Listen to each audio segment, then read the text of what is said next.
Hello, I'm Brian Fox. Welcome to my channel. I hate rock music, and today I'm going to talk about an 80s band.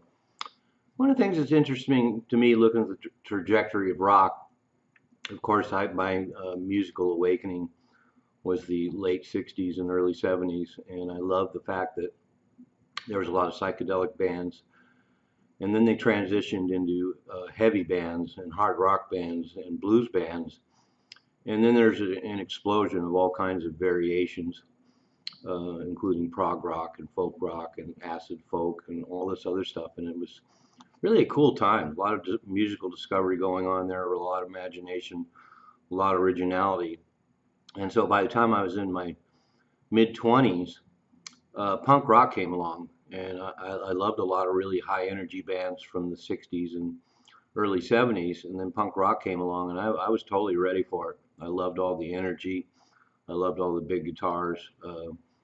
But one thing that's interesting is there's a correlation between what happened in the late 60s and early 70s, because punk rock came out and then it evolved and evolved very quickly. And then you quickly had post-punk, when there was an incredible amount of imagination and originality. And so you started out with bands like the Sex Pistols and the Buzzcocks and the Damned. And within a couple of years, you have groups like Family Fodder and the Pop Group and Wire and all these other really interesting, imaginative, original bands.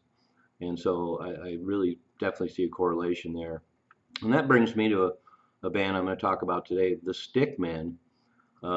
Really incredible band. They came out of Philadelphia about 1980, and a good example of how punk evolved in this case into an art punk band that had a lot to do with putting some funk elements into it, and what they called no wave, a movement out of New York in the early 80s, with a lot of noisy bands with a great backbeat and a lot of experimentation. And the Stickmen are a great example of that. As I pointed out, they came out of Philadelphia. They started out around 1977 and eventually evolved in 1980 to a band we now know as the STICKMEN. And it revolves around Peter Baker, a guitar player, painter, and sculptor. So he's an artist, and he invests the STICKMEN with an artistic element, and explains a lot why they are so different than everybody else. And so the band eventually expanded to Chuck Matton on vocals, sax, trumpet, and electronics, Bill Bradfield on bass, and Jim Menezes on drums. After going through a number of different lineup changes, they settled on that and did a lot of touring. Ended up playing mostly in the Northeast and somewhat in the Midwest. So they never made it out to Seattle here, or didn't get a lot of exposure nationally. But they ended up putting out just a handful of records, one album and an EP, and so not much product per se, but the stuff they put out is incredible. And unfortunately, the 1977 version of the band, Undertakers of Love, I don't see any material out them, but we have the Stickmen material.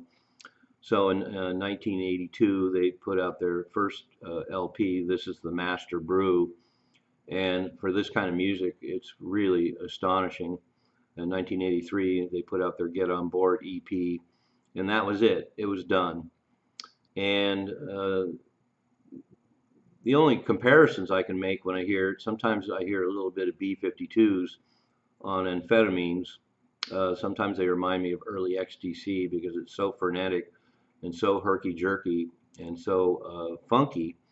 They have an incredible bass player. In fact, the rhythm section, just to be able to handle this material, was pretty formidable, but a great funky bass player, and it really makes this stuff happen.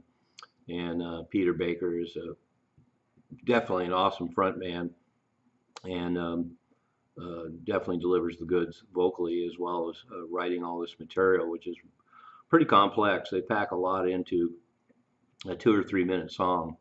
And I can't emphasize enough how much energy there is in it, and just how oblique and complex it is. and yet so funky and danceable.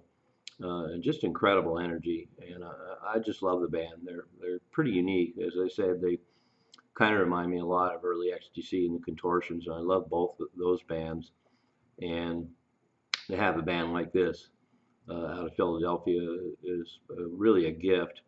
And they played with all the bands they should. They played with Gang of Four, The Slits, Oingo Boingo, Psychedelic Furs, Bush Tetras, Pop Group, Nina Hagen, Pig Bag, Wall of Voodoo, Lords of the New Church. And just listing off all the names of those bands shows what an explosion of creativity there was in the so-called post-punk era. Because you have those original punk bands, and then you have these really creative original bands like Gang of Four and the Slits and the Bush Tetras and the Pop Group and Pig Bag, and in fact Stickmen have some comparisons could be made to Pig Bag too, because they're really funky and really danceable, but really oblique and strange. And so then they have had enough of a profile, and there's enough of a legend surrounding them that Cuneiform Records, which does a lot of weird hybrid music and progressive music and a lot more post jazz music, they had enough belief in the Stickman material that in 2001 they released a collection of all Stickmen's studio recordings, album called Insatiable.